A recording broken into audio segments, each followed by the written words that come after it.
Olá, sou o professor Rubens Ramos. Estamos então na parte 3, parte final de compreensão da capacidade de transporte de uma linha.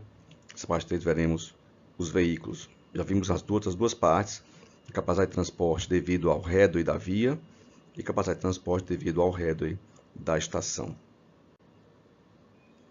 Vimos que a capacidade da linha depende de quanto eu consigo mover em veículos por hora, seja na via ou na estação, vezes quantas pessoas cabem em cada veículo, né? Isso sempre por sentido.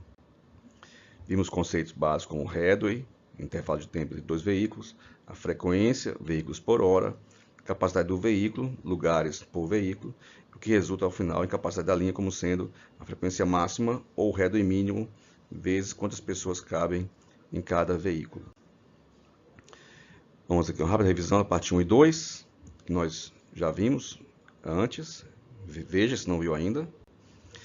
Vimos as expressões do headway da via, que representam o tempo de reação, representa um tempo devido ao comprimento do veículo, um tempo que seguro de parada atrás do veículo, distância de parada, o tempo de frenagem do veículo 2, o tempo de frenagem do veículo 1, que resulta nessa expressão de headway em variáveis conhecidas, né? O da estação, o tempo parado do veículo que está na frente, o tempo que ele leva para sair da parada, o tempo de reação do veículo 2, o tempo de frenagem do veículo 2 e mais um tempo seguro adicional para uma distância que a gente queira estabelecer de segurança adicional. Aplicando esses casos, essa expressão do headway da via para ônibus, né? Expressão aqui em parâmetros comuns, vimos que o headway da via ocorre no menor headway possível a baixas velocidades e que ele cresce com a velocidade da via. Vimos também, comparando com o tempo de viagem operacional, né, na faixa de 40 a 50, que não há grandes prejuízos. Entretanto, se eu acelero o veículo para outra velocidade mais alta, começa a ter perda de capacidade. E esses headways da via são headways baixos, né, 7,8 segundos, 6,1, 5,5 para os regimes. Vimos a aplicação da expressão do headway da estação também para parâmetros de ônibus, 12 metros, etc. E que esse headway sempre cresce. Ele não tem um ponto de mínimo, como o caso lá do headway da via, já parte de um valor alto.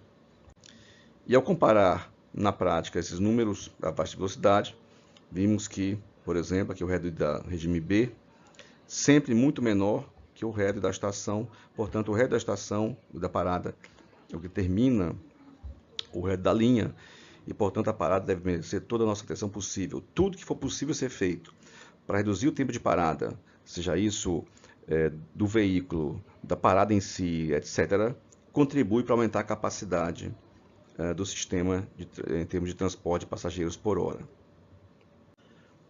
Vamos então agora ver a capacidade do veículo, ou seja, quantos passageiros ele consegue transportar e que fatores determinam isso.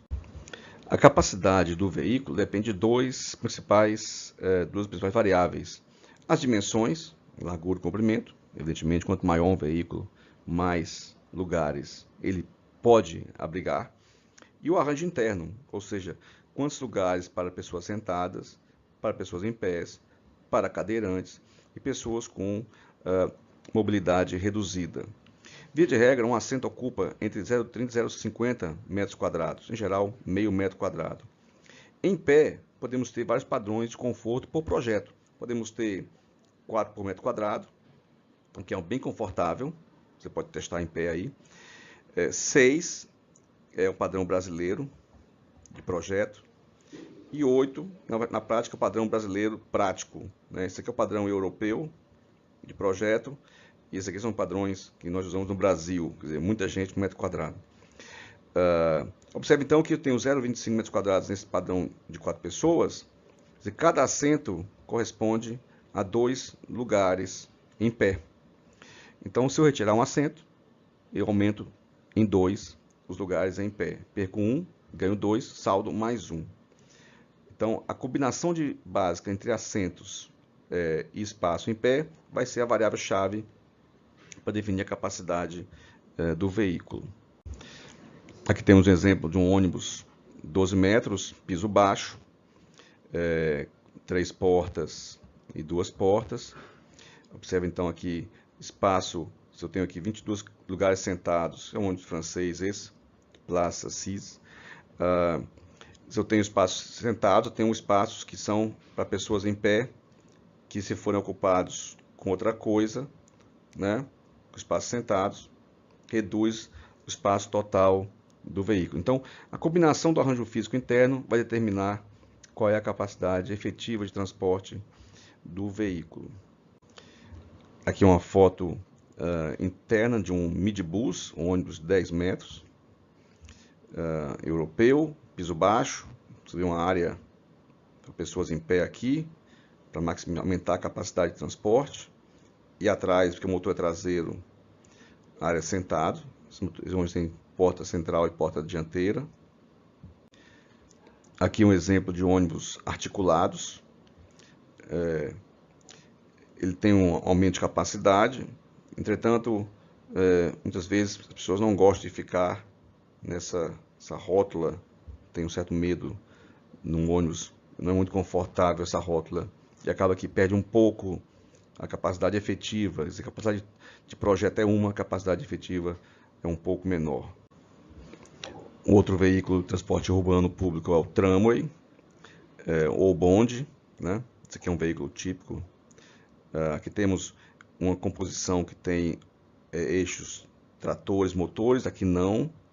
Então, onde tem motor e eixos, há o uso de espaço para banco. Onde não tem, posso ter um espaço mais pessoas em pé, que é como vemos aqui nesse esquema do Alstom Citadis 302, esse é o que roda em Lyon. Então aqui, como tem eixos, bota-se cadeiras, bancos. Aqui, como é uma plataforma suspensa, sem eixo, transporta-se mais pessoas em pé, e assim vai, né? Onde tem eixos, botamos os assentos.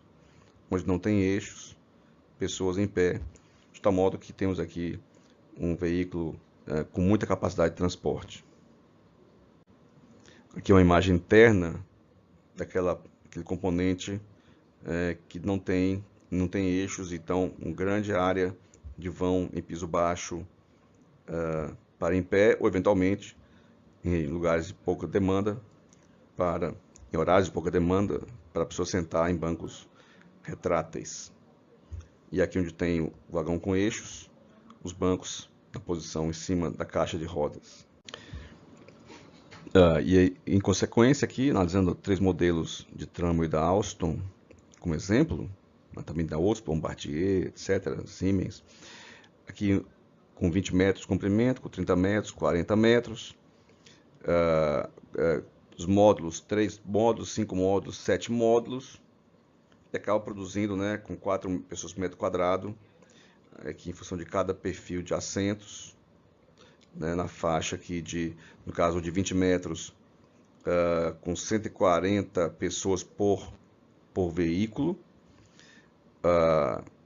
na faixa de 30 metros com até 238 pessoas por veículo, sempre a 4 pessoas por metro quadrado, e o de 40 metros até 340 pessoas por veículo. Então, vamos ver que isso tem um impacto enorme na capacidade de transporte da linha. O metrô, então, vai ser combinações de vários vagões. Como ele é plataforma alta, né, toda a caixa de rodas fica embaixo do veículo, ele é todo, o piso inteiro pode ser feito em combinações quaisquer de arranjo interno, sem a preocupação de botar bancos em caixa de roda, etc. Então temos aqui uma composição com 2 vagões, com 3, com 4, com 5, com 6, vagões que vão 18 a 25 metros, o que vai implicar então em plataformas longas, daí o metrô ser subterrâneo, uma coisa fundamental. Aqui a capacidade por vagão, aqui ele botou 6, né, dá 300, se forem 4, seriam 200 pessoas por metro quadrado, pessoas por vagão. Então, composição aqui de 5 vagões, digamos, 5 vezes 200 daria 1000 pessoas, e o comprimento deles 5 vezes 20, digamos, 100 metros de comprimento, né, quase um quarteirão de comprimento, portanto, requer uma infraestrutura bem diferente. Mas qual o aspecto? A capacidade de transporte do veículo é muito grande. Então o metrô é o que tem mais capacidade de transporte dos sistemas urbanos. Aqui é um caso concreto de Amsterdã. Então são carros com 6 vagões, né, 2 vagões com tração e 2 sem tração, e 4 sem tração. Pela composição lá, em 4 metros quadrados, tem 960 pessoas por trem, né? Velocidade máxima 80 por hora e na média 35. Vimos no tempo de viagem operacional que se produz resultado das paradas, aceleração, etc. Então, esse é um exemplo de metrô. A taxa de aceleração 1,1 metros quadrados, aceleração 1,2 e de emergência 1,3. Porque aqui tem um problema que no trem, que é aço com aço, né, a roda de aço com trilho de aço, você reduz a capacidade de desaceleração do veículo. Vamos então combinar os diferentes veículos com o headway máximo, que é o headway da estação, por exemplo, e ver então qual a capacidade que cada tecnologia permite de transporte na cidade. O automóvel, o ônibus, o tramway, o metrô. Vamos aqui usar 2 conceitos. Um é de capacidade de tráfego de via em função da análise de tráfego, será usado para veículo privado, moto e automóvel, e capacidade teórica máxima, que não acontece na prática, a gente não consegue fazer isso, para transporte público da ordem de 1 minuto ou um headway de 60 segundos. Nós conseguimos mover na cidade, por conta de sinal e tal, aceleração e frenagem, cerca de 800 carros por hora por uma faixa de rolamento.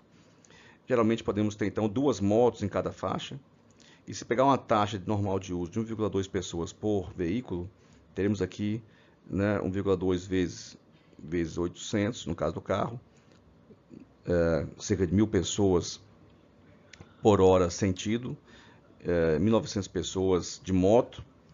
Se o automóvel estiver em via expressa, conseguimos mover 2.000 por hora, uma taxa maior de capacidade sem sinais, que levaria então 2.400 por hora. E se o automóvel for utilizando todos os seus lugares, os 4, né, na cidade, 4 vezes 800, 3.200. Aqui entra um potencial aplicação, por exemplo, do Uber. E o Uber diz que se ocupar muita pessoa no seu carro, vai ter um efeito próximo ao transporte público. Vamos ver se isso é verdade. O micro-ônibus, aqui é a capacidade do veículo, né? Micro-ônibus, midibus, o ônibus padrão 12 metros, padrão 15 metros, um articulado de 18, um biarticulado de 21 metros, etc. Com os headways teóricos, né? Produz a frequência de veículo por hora. Temos aqui então as diversas capacidades de cada tecnologia por hora por sentido. Observe que realmente o ônibus 4800 se aproxima aqui de um carro, se o carro for ocupado plenamente por seus lugares. O tramway, já pelas capacidades superiores, aqui botando 6 metros quadrados, pelo mesmo padrão do ônibus, mesmo headway teórico, vai para outra faixa de capacidade horária.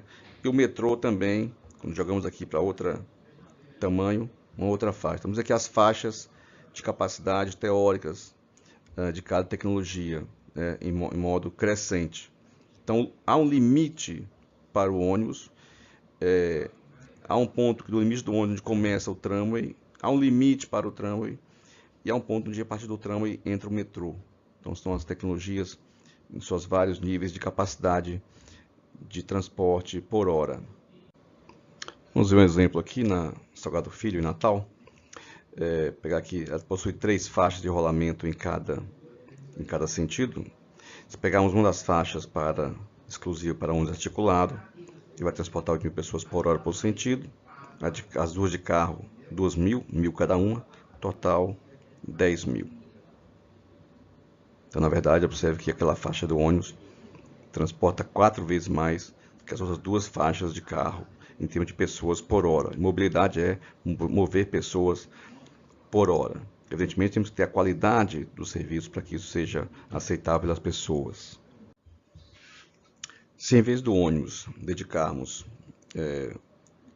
uma faixa, né, ou duas um por sentido, para o tramway, ele teria então a capacidade de 24.000 pessoas por hora por sentido, 26.000. Isso equivale, em termos de ônibus articulado, a que as 3 faixas, ou seja, ou as 6 faixas, nos 2 sentidos, fossem somente com ônibus articulado, ou mais uma faixa adicional com ônibus comum de 15 metros. A gente vê o potencial da tecnologia em mover pessoas. Se formos considerar, em vez do tramway, somente carro em via expressa sem sinal, que tem sido uma tentativa em Natal para a Prefeitura e Governo do Estado, aqui e acolá, Roberto Freire, Salgado Filho, enfim, para mover o que o tramway move, precisaríamos de 12 faixas em cada lado da Salgado Filho, em via expressa sem sinal, ou seja, túneis, viadutos, etc. Mas a ocupação urbana dessas faixas é o efeito mais ou menos que vimos aqui, né? Invadindo o Nordestão e outros espaços, quer dizer, reduzindo a área de vida urbana, social e econômica e habitacional. E se em vez de via expressa ou ônibus 15 metros articulado tivéssemos apenas automóveis em via com sinal, né? Precisamos de 24 faixas para absorver, para ter a mesma capacidade de transporte que tem aquela linha de tramway, né? Uma faixinha indo, uma voltando, ocupando o transporte. Esse é o significado que mostra que o automóvel não é solução de mobilidade em termos de capacidade, volume. Ele é excelente para a flexibilidade dos horários de baixo volume, mas ele é terrível para a cidade quando falamos em capacidade total de mover pessoas. Chegamos assim ao fim das nossas 3 aulas sobre capacidade de transporte público, que também se aplicam os fundamentos aos outros transportes, aéreo, trem, navio, olhando a parte de veículos. Obrigado, eu sou o professor Rubens Ramos.